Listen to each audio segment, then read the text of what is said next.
इन लोगों के घर कभी नहीं करना चाहिए भोजन, वरना कष्टों से घिर जाता है जीवन।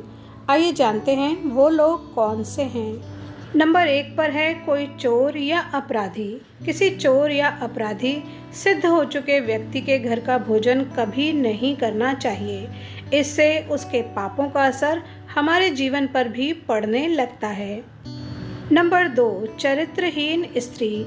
इस बात का ध्यान रखना चाहिए कि चरित्रहीन स्त्री के हाथ से बना हुआ कुछ भी या उसके घर पर भोजन ना करें। यहाँ पर चरित्रहीन स्त्री का अर्थ है कि जो स्त्री स्वेच्छा से पूरी तरह अधार्मिक आचरण करती है। गरुड़ पुराण में लिखा है कि जो व्यक्ति ऐसी स्त्री के यहाँ भोजन करता है वो भी उसके पापों का फल प्राप्त करता है। नंबर 3, सूदखोर। वैसे तो आज के समय में काफ़ी लोग ब्याज पर दूसरों को पैसा देते हैं, लेकिन जो लोग दूसरों की मजबूरी का फ़ायदा उठाते हुए अनुचित रूप से अत्यधिक ब्याज प्राप्त करते हैं, गरुड़ पुराण के अनुसार उनके घर पर भी भोजन नहीं करना चाहिए, क्योंकि किसी भी परिस्थिति में दूसरे की मजबूरी का अनुचित लाभ उठाना पाप माना गया है। नंबर 4 पे आता है रोगी व्यक्ति। यदि कोई व्यक्ति किसी गंभीर बीमारी से पीड़ित हो, कोई व्यक्ति छूत के रोग का मरीज हो, तो उसके घर भी भोजन नहीं करना चाहिए। ऐसे व्यक्ति के यहाँ भोजन करने से हम भी उस बीमारी की गिरफ्त में आ सकते हैं। लंबे समय से रोगी इंसान के घर, इसके वातावरण में भी बीमारियों के कीटाणु हो सकते हैं, जो कि हमारे स्वास्थ्य को नुकसान पहुंचा सकते हैं। नंबर 5, अत्यधिक क्रोधी व्यक्ति। क्रोध इंसान का सबसे बड़ा शत्रु होता है। अक्सर क्रोध के आवेश में व्यक्ति अच्छे और बुरे का फर्क ही भूल जाता है। इसी कारण व्यक्ति को हानि भी उठानी पड़ती है।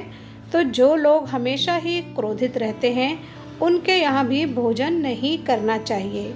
यदि हम उनके घर भोजन करेंगे तो उनके क्रोध के गुण हमारे अंदर भी प्रवेश कर सकते हैं। नंबर 6, नपुंसक या किन्नर। किन्नरों को दान देने का विशेष विधान बताया गया है। ऐसा माना जाता है कि इन्हें दान देने पर हमें अक्षय पुण्य की प्राप्ति होती है। गरुड़ पुराण में बताया गया है कि इन्हें दान तो देना चाहिए, लेकिन इनके यहाँ भोजन नहीं करना चाहिए। किन्नर कई प्रकार के लोगों से दान में धन प्राप्त करते हैं। इन्हें दान देने वालों में अच्छे बुरे दोनों प्रकार के लोग होते हैं। नंबर 7, निर्दयी व्यक्ति। यदि कोई व्यक्ति निर्दयी है, दूसरों के प्रति मानवीय भाव नहीं रखता है, सभी को कष्ट देता रहता है, तो उसके घर का भी भोजन नहीं खाना चाहिए। ऐसे लोगों द्वारा अर्जित किए धन से बना खाना हमारा स्वभाव भी वैसा ही बना सकता है।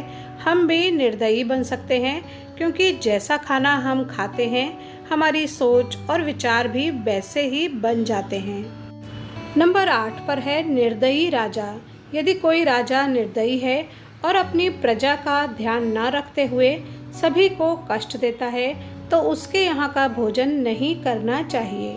राजा का कर्तव्य होता है कि प्रजा का ध्यान रखे और अपने अधीन रहने वाले लोगों की आवश्यकताओं को पूरी करे। जो राजा इस बात का ध्यान न रखते हुए सभी को सताता है, उसके यहाँ का भोजन नहीं खाना चाहिए। नंबर 9, ब्याही बेटी। ज्योतिष शास्त्र के अनुसार बेटी के घर का खाना खाने से 2 गुना कर्ज चुकाना पड़ता है और साथ ही नर्क भी भोगना पड़ता है। बेटी के ब्याह को कन्यादान कहा जाता है। दान देने के बाद उससे मुँह रखा तो वो दान नहीं होता। बेटी अपने ससुराल में अच्छी तरह रम सके, इसके लिए उसके माँ बाप बेटी से अधिक संपर्क व्यवहार ना करें।